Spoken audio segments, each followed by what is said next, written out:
Is it set up well? Yeah. The picture? Yeah, I think that looks good. Here's the audio on.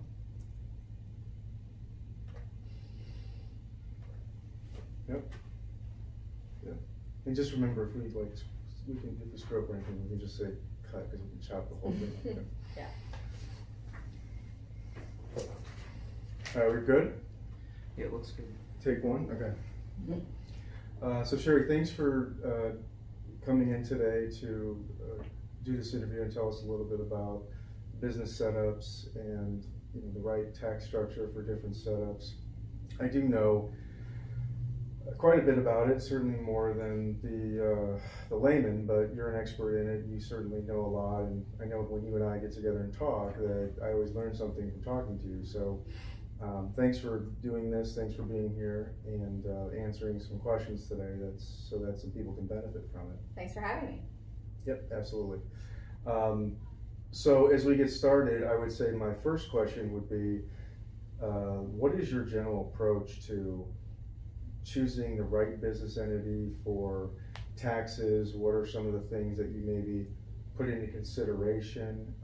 What is sort of your overall approach when a client might come to you and ask about what type of business structure they should have for tax purposes or anything else? Well, you've got to start with asking yourself a few questions. So what I would normally do is sit down and ask what your intention was. So first of all, is this a business or is it just a hobby? Is this something that you're going to do all the time, or is it something that you're going to do on the side? Do you have other businesses? Have you had effective setups in some different way? About how much money do you think you're going to make the first year? And that's net of expenses. So how much total income are you going to end up with? Right. So those are some of the questions that I would ask. I would also ask, do you have other partners? Is there anything special about those partners? Are they from a different country, or are they do they have entity setups themselves? So once you've asked yourself some of these kind of basic questions, that's when we can really start to dive in and get some good answers for you. So it doesn't sound like it's a one kind of size fits all, like it's an easy answer to that question. It's not an easy answer to the question. There are some kind of theoretically obvious things. So if you wanted to just kind of press the easy button and say, well, I'm not exactly sure what's going to happen. What should I just do to protect myself right this minute? I would probably tell you to go ahead and form yourself an LLC and get an EIN number. Because once you've done that, there's a lot of things that we can do with that. So we can make that into some other things like a C Corp or an S Corp, or we can leave it as an LLC, and we can make some choices based on the other priorities that you have. Right. So what you're saying is that it's better to do something versus nothing, but that it can evolve over time. Exactly. So would you say is it important to keep yourself flexible, or is it important to work toward a more, set it up kind of in concrete and then put it on autopilot? Well, I think it depends on your particular situation. Again, everything's an it depends. It's not the greatest answer, but it's true, right?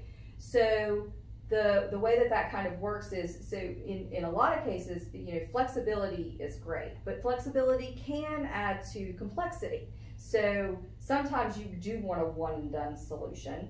You definitely, especially if you're in a situation where you needed to set up payroll, or you needed to establish things, or you're going to have employees, or those kinds of things, you probably want that to be pretty stable. If you are a sole proprietor or a solopreneur, which we call a single entrepreneur, you can give yourself more flexibility. And I like having a lot of flexibility because we never know how the tax laws might change, the political administrations can change, and the more that we understand that we're going to set it up this way, but we might change it later, the healthier we'll be in the long run in terms of, I don't like that. Cut that last part. Let's see. Go back to when you said what, and then start from there. When we have a lot of flexibility, that enables us to make changes on the fly based on any kind of changes in politics or the administrations or the tax laws. Mm-hmm. So if I'm an entrepreneur and I'm just starting out, it sounds like I should first look at getting an LLC set up, but then how do you navigate with me whether I should stay with an LLC or do a different type of business, et cetera, et cetera? What does that kind of look like after I've just gotten that basic thing set up? Well, I mean, I definitely encourage you to sit down with a tax advisor if you're in the situation, really if you're in any situation, because at least that they can have I would advise you to sit down with a tax advisor because they can at least walk you through the questions that you need to ask yourself about whether it's a hobby, whether it's a business, how much money do you make in other businesses, what's your situation in these things. Then I would say that was step one. Step two would probably be go ahead and do an LLC. If I didn't have the opportunity to meet with a tax advisor, at least I'd go ahead and do the LLC. That was just kind of the minimum kind of a thing. Got it.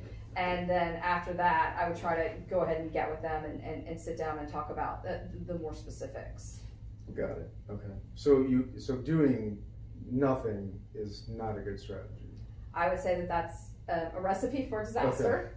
Okay. Although the other side of the equation is a good tax advisor will tell you when you're making it too complicated. So let's just say that you're a doctor or a lawyer and you make $500,000 a year at your regular W-2 job and you want to start this business on the side.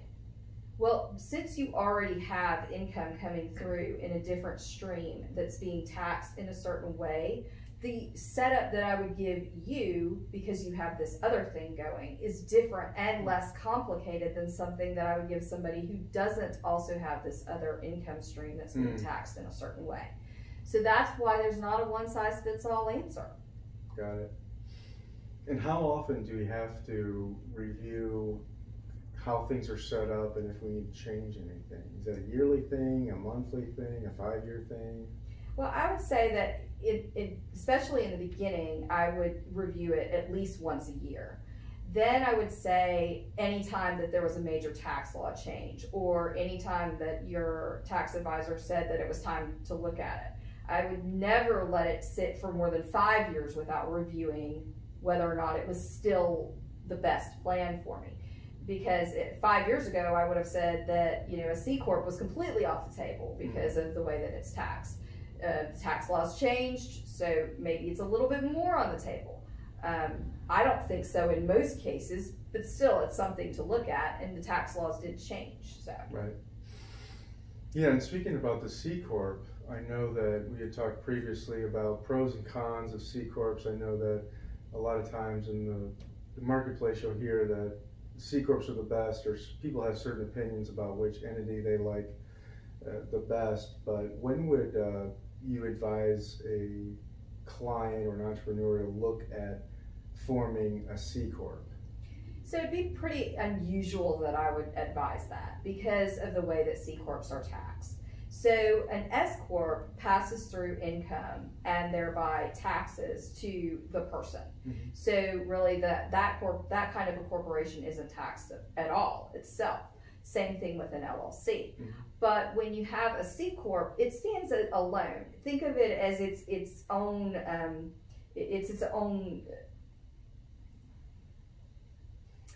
Think of a C Corp as being its own entity off to the side that has its own taxes. It pays its own taxes, and then when it gives you the income, you then pay the taxes on it again. So it's double taxation. So the only reason or one of the few reasons that you would want to go with a C Corp is if you want to take advantage of some of its very special characteristics. Some of those are being able to do fringe benefits that are in excess of things that you can do in an S Corp. Another one of those things is the ability to have qualified small business stock.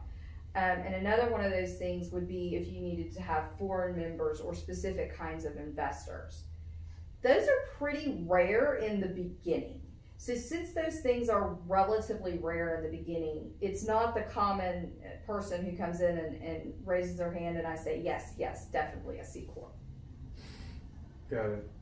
So would it be fair to say that a C Corp would be not the default for anything, that it would be something that you're very specifically trying to accomplish? It would definitely be the exception rather than the rule. Although there are reasons to do it. So you never want to put anything completely off the table. You want to explore all of the different options that are available to you. Well, it sounds like you can tailor everything to fulfill a certain strategy, and that really the strategy should dictate the type of business structure that you pick. Is that fair? Absolutely. I mean, if you're wanting to do additional things like qualified plans, or you're wanting to, you have different goals, you're going to choose different structures. Right, got it, okay. Does it matter if I am a full-time self-employed, full-time entrepreneur, or if I'm just doing something on the side that might be a hobby, might not be a hobby, but it's really just kind of a side income? I mean, do I need to fuss with that kind of stuff? Yes, it definitely matters. I would say that your choice of entity is going to matter a little bit more to you if this is actually kind of a side thing. So think about the fact that if you have a lot of income coming in, let's go back to our doctor or a lawyer who's making $500,000 or $600,000 a year. Since they have a high tax rate, you're going to want to be paying attention to any of this extra income that comes in, because any income that comes in is going to be taxed at a much higher rate. So you have to think about those things and make sure that you're categorizing them properly. Well, that makes sense. That makes sense. Does it always have to be something so formal, or can I just start doing business and then pick something later? It depends. Again, so we talked a lot about hobbies and things that are, low income producers. So the question is, is it really going to be something that even earns income at all? If it's not, then we may be able to just stay with your social security number, file it on a Schedule C. It's not a big deal. It's just kind of this little thing that you have over to the side. If you're going to start to make $5,000, $10,000, $15,000 and clear that kind of income, you don't want to just start it up, because that is, again, a recipe for disaster. You can end up breaking rules that you didn't even know existed, or you could end up paying a lot more in taxes for when you could have easily avoided them. No, that makes sense. Well, it sounds like it's not rocket science. It's just being proactive and staying ahead of it, right? Yes.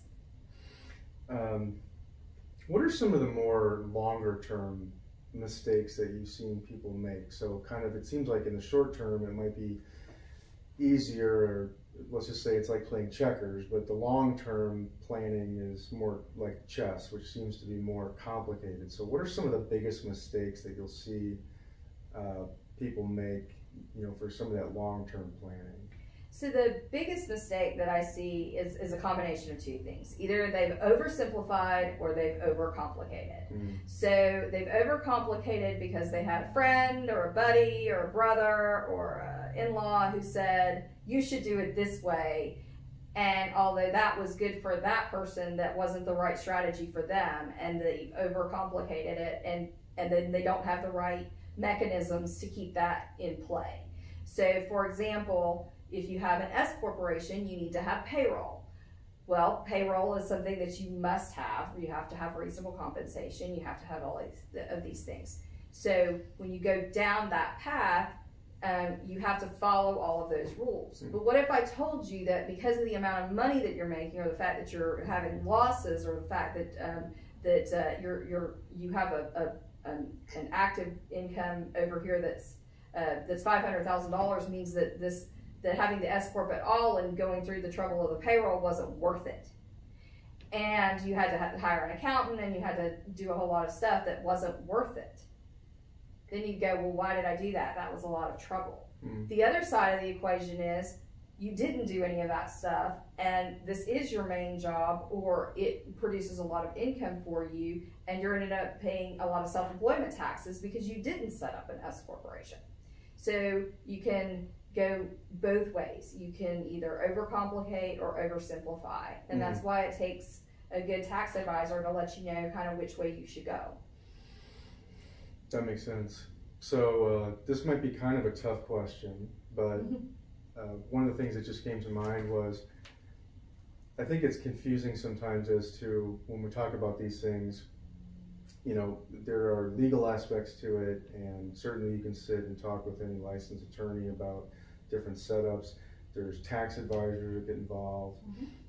I would venture to guess that just like when you're seeking medical care, that maybe sometimes, you know, somebody that's trained in physical therapy might use that a lot as their remedy, or somebody that's a surgeon might think surgery is, you know, I think we all know what that kind of bias is, whether real or perceived. But when you're looking at setting up these different businesses, where do you see the differences between a tax advisor and an attorney, and maybe what are the advantages one might have over the other, and when should I as an entrepreneur be, you know, gravitating towards one or the other? And do you work with attorneys on these types of things? Oh, definitely. I mean, I would always advise people to consult an attorney when they're setting up a business, especially any business that's going anything beyond a very basic sole member LLC. So, you know, the attorney is really good for setting up the bylaws, making sure that you're being compliant with all the rules, your legal risk, all of that kind of stuff. But I will say that, you know, just like as a tax professional, I'm focused on tax. A legal professional is focused on your liability. And sometimes they might go, you know, one way with the liability that, you know, I might think it was more complicated than it needed to be. So I think it just depends on the complexity of your situation. Everyone has to pay taxes. So, you know, and maybe I'm a little. Well, they say death and taxes, right? Those are only two certain things. Yeah. So maybe I'm a little biased that I think that you always need a tax professional involved, whether you need a lawyer or not. I would lean towards mostly yes. Sometimes maybe you can get away without one, but everybody has to pay taxes. So. Yeah. Well, would it be fair to say that it is, you know, it's up to the entrepreneur or the customer to decide who they want? I mean, you can engage every advisor all the time, but that's not practical or economical. But it seems to be what you're saying is it's always a good idea to have an attorney look at it, unless it's something that's just obviously perfunctory or Absolutely. So would you say that it would behoove me as an entrepreneur to maybe seek counsel of both at the same time, or to encourage the tax advisor and the attorney to work together? Absolutely. I mean, that would be the ideal scenario. The ideal scenario would be where, you know, what often happens with my clients is that we design a plan. They then take it to the attorney, or I meet with the attorney separately to talk about the plan and why I think that this plan is a good idea, and then the lawyer makes tweaks to it, and then they go ahead and do all the setups and make sure that you're compliant and all the legal pieces that you need. No, that makes a lot of sense. So a little bit, I want to talk about ask you about the IRS. Okay, and I know that a lot of times you have to act more or less as a superhero on behalf of your clients with regards to the IRS, and be a real advocate, a strong advocate for them.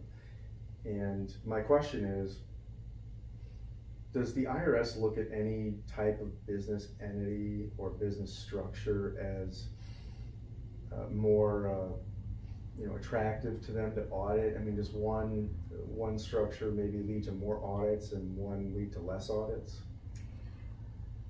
Although I wouldn't say that there's any hard or fast rule, I can give you a couple of numbers. So out of the people who earn between $200,000 and $1 million and have a business on their 1040 personal returns, that's what we call a Schedule C. The audit rate on those people is 2.4%. The audit rate on either a 1065, which is a partnership, or an 1120S, which is an LLC taxed as an S corporation, is 0.2%. That's a big difference. So that's a pretty big difference. Now, what could be argued is that there are less agents associated with those. There's less of those that fall into those categories. You know, there's a lot of ways to look at that. But what I would say is that as long as you're following the rules properly, you should never be in fear of an audit, because what you really want is a good tax advisor who's going to remind you what paperwork you need to keep up with, who's going to be watching your back, making sure you're compliant, making sure you're following the rules, so that when the tax man does come knocking, because you could be in that 0.2%, then you have the right tools to be able to make a defensible claim for everything that you've done so far. And I think that's the better advice, rather than to play the odds. I wouldn't play the odds. Yeah, that makes sense.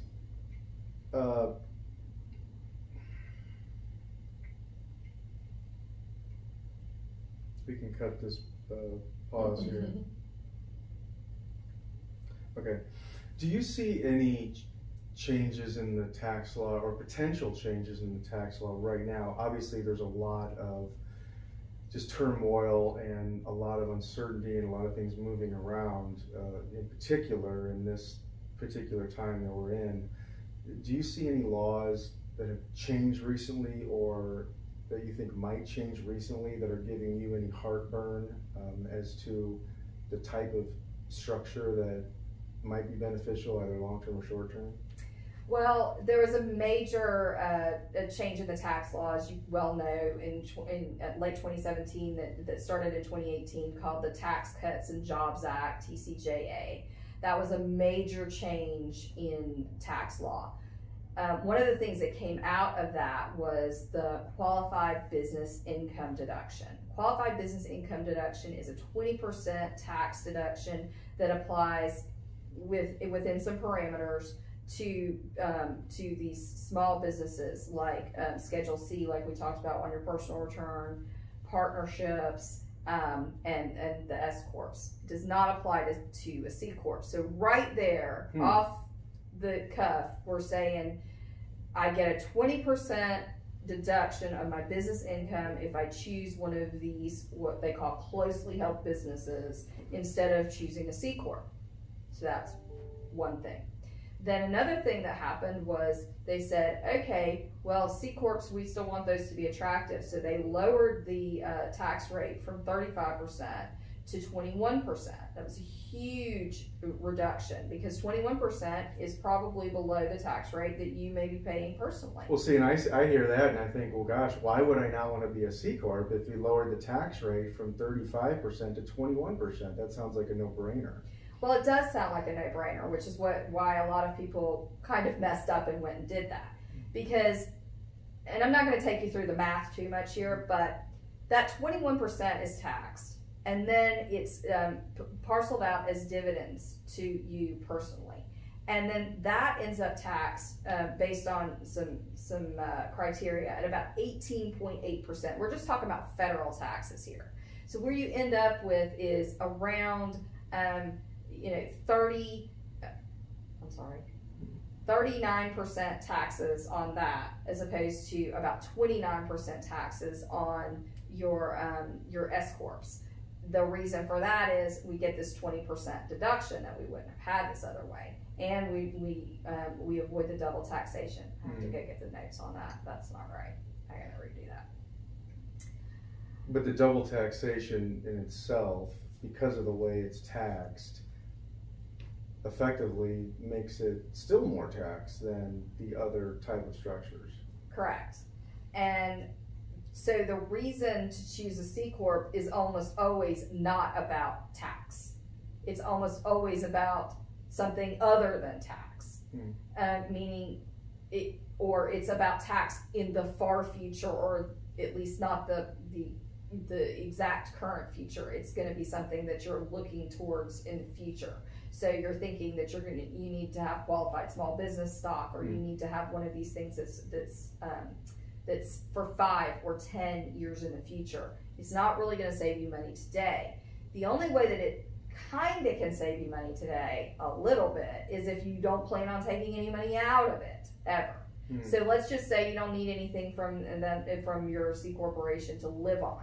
So it's paying its 21% tax, and it never dividends money out to you. So you miss out on the double taxation. That's great, but you can't spend the money because you can't get at the money. So that's kind of a problem. And when you ever do get at the money, you will pay those taxes eventually. So there's definitely a balancing act that goes through. There's no like silver bullet or one right answer that's perfect. It sounds like there's some pros and cons you have to weigh, and depending on your own situation. Correct. Okay, because I know sometimes I may need to use the money in the future, and sometimes I may not, right? So that can determine a lot of what I might do with my taxes. Right.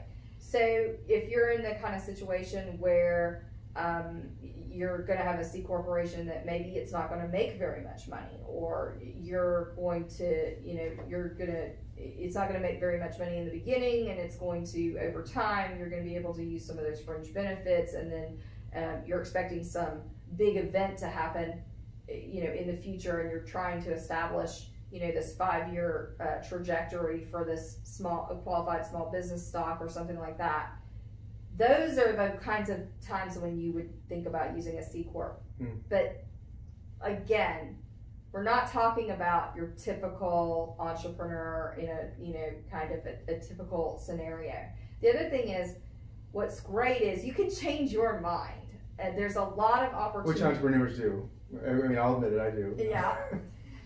Which is the good news. So don't be concerned that you made a mistake and it's irreparable, because almost any mistake, but don't just let it keep getting worse and worse without you knowing about it. Let's go do something about it. Right. But when we go and do something about it, let's think through it, because almost anything could be reversed or changed in such a way that it would improve your situation.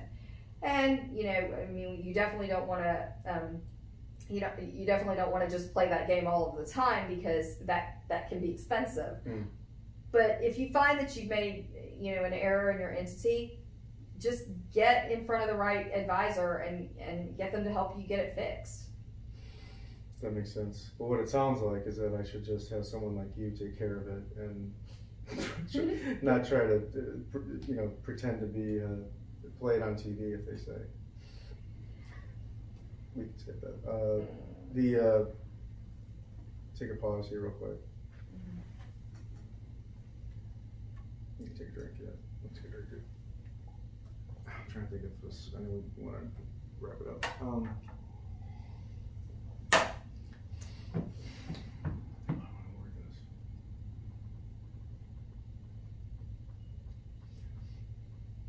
So, Cheri, one of the things that I have learned a lot of times the hard way, just in business, is that it is not nearly as much about what I know versus what I don't know, and to always assume that you know less than you think you do. So even in trying to ask some of these questions to you, and you obviously have a lot of knowledge about this area, my question would be, what question did I not ask that you think I should have, that you just think is really important for people to know about the business structure?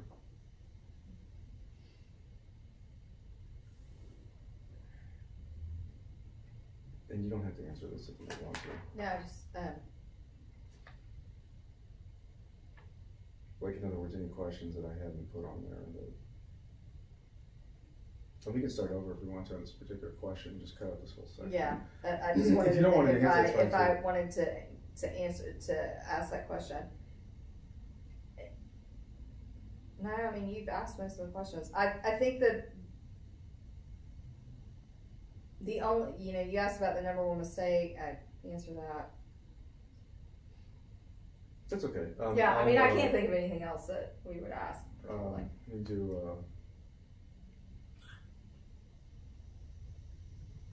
I had another one. It's basically just that one was, what did I not ask you about, and give you a chance to talk about whatever you wanted to talk about. All right, so now, okay, let's, this is the last part. So Cheri, if you had just a small amount of time, say 30 seconds, to give entrepreneurs as much just practical advice as you could, how would you summarize sort of everything that we've talked about as far as the approach that I should be taking or any other entrepreneur or client should be taking to, to the business structure that they're choosing? If you're considering opening a business, go and meet with a tax advisor. I would say that that's probably the first thing to do, and be very open and honest about your entire situation. Interview them as well about what their philosophy is and what they're trying to accomplish for you. Ask them about the pros and cons of each thing that they show you, and then when you're done, go visit an attorney and say, this is what my tax advisor came up with. What do you think? I mean, getting two opinions about something, especially from the two different sides of the aisle, is great. And then give the attorney your accountant's card and let them talk to each other. That's that's going to be your ideal scenario. The other thing that I would say is stay compliant. When they tell you that you need to do something, you really have to do it. You can't cheat. Cheating is bad. But more importantly, go ahead and follow the rules. It's for your protection. It's gonna be better for you should the tax man come calling. The other thing is that once you've set something up, stick with it for a minute. We did say revisit it to make sure that it's still the right thing, but don't think that you need to change it every 5 minutes, because that's not the right answer either. So live with it a little bit, see how it goes, because some things sound complicated when you start, but you find after the second year it's like, oh, I know how to do that. That's fine. I can see how that would work. The first time it might sound really complicated. You just need to go through it and live through it. So those are probably the biggest pieces of advice that I would give you. Listen to the people that you're paying. If you're paying them for their time, listen to them and do and at least give them the opportunity to give you some good advice. That makes sense. Last question is, this sounds like a ton of work, and I have a myriad of things that I have to keep, balls in the air and I have to keep track of. So this sounds like one more thing. Is it like, can I just give this to a tax advisor and say, take care of it, or do you need my collaboration? Do you need information? And God forbid I have to keep remembering to do things. I mean, how much do I really have to be involved to make sure that this gets done properly, and that you could take care of this for me, let's say? That's a great question. So then that again lends to what's the complexity factor. And it's it's the question that somebody has to ask you about, like, how much time do you have to devote to this? Sometimes it's worth paying a little bit more in taxes because you really can't deal with these things. So you need to find the simplest option, and that is an option. That's always an option. What I'd recommend though is that your tax advisor and your attorney have partners that can take care of many of these situations. So for example, even though I work on the tax side, I have a partner who does CFO kind of work that can help with accounting. I have another partner who can do payroll, who's kind of a guru in that way. Your attorney will have partners as well who can help with these kinds of things. Most of this stuff you can outsource. Again, it depends on, like, is this going to be enough of a business that it's worth doing? If it's worth doing, it's worth doing right? So if we're gonna go down that path, in a lot of cases, your involvement might be pretty high in the beginning, much less at the end, or much less after it's been established. I think that that's true in a lot of cases. And this is your business, and this is your finances, and these are the things that you're going to have to sign off on. So I think that spending a little bit of time, getting them set up is well worth your level of effort as well. No, that sounds like good counsel. Well, I thank you for doing this with me, and that's been helpful. I always learn a little more talking to you, and I'm sure that anybody that watches this is going to get some good advice from this. If somebody wanted to contact you or just talk to you further, what would be the best way for them to do that? What do you want our call to action to be right here? Would we be showing something up on the screen, or what would we be doing? You can say whatever you want. We can edit it out. We can figure that out later. I just want to have a cut of it. Okay. I guess I would want us to like show something on the screen, or or okay, or we could just something that so that people could write it down, that it wasn't just me saying, send an email to info@credofinance.com. Okay, okay. Or the phone number or whatever. So, and what's nice is I was thinking, like, well, gosh, if there's other questions that come up or changes, we can always do business structure part 2 or business structure update. What's also cool, John, about this is that if we can you can chop the video by question, so you can have the full video, or you can have different videos that address each of these questions, and you can even use these as search terms, right? So that people don't have to watch the whole thing. So we can really chop it up and make multi-videos. Well, that's kind of cool too, because then you could let them out week by week or whatever, and it feels like there's a lot more. There's a lot more content than than we had to do the work for. You could, or you could say we'll release the entire collection at the end, but we'll just use little snippets as we're going, right? Right. Right, John? Yes, there's a chapters thing on YouTube you can use as well. Where pretty much it just like shows where all the breaks are. Like, have you ever on YouTube, you can see like the line at the bottom, right? There's like a new thing added where there's like little breaks, like a break in the line that shows the end of every section. So there's that, and like if you hover over it, it shows the name of the section. So we could do, when you do an interview, you could do an hour interview that's 10 to 15 videos. This was kind of that's cool about great the format. Because I will tell you that's the biggest thing that prevents me from doing things is like, oh my God, the keeping up with the content. That's the scary part. It's like it's got to be fresh. It's got to be, if you don't have something new, like what have you done for me lately? Or specific, or like if you click on it and you see the full video and it's 30 minutes, but then you click below and you see that the one question you're looking for is 2.5 minutes. Yeah. Or you click on that one. Because I don't want to watch a 30-minute video. Yeah, like you can make timestamps and stuff where people will just click a number and it'll bring them right to it on the video. Cool. So you could do that when you release the whole thing. Cool. See, I like that. I like you could tape for a couple hours and just let someone cut it up. I could teach about. You could do anything and cut it all up. Yeah. Well, that was easier than I expected it to be. That was actually pretty smooth. We didn't cut a lot. Should I stop it now? Yeah. Go ahead. There's a couple of things.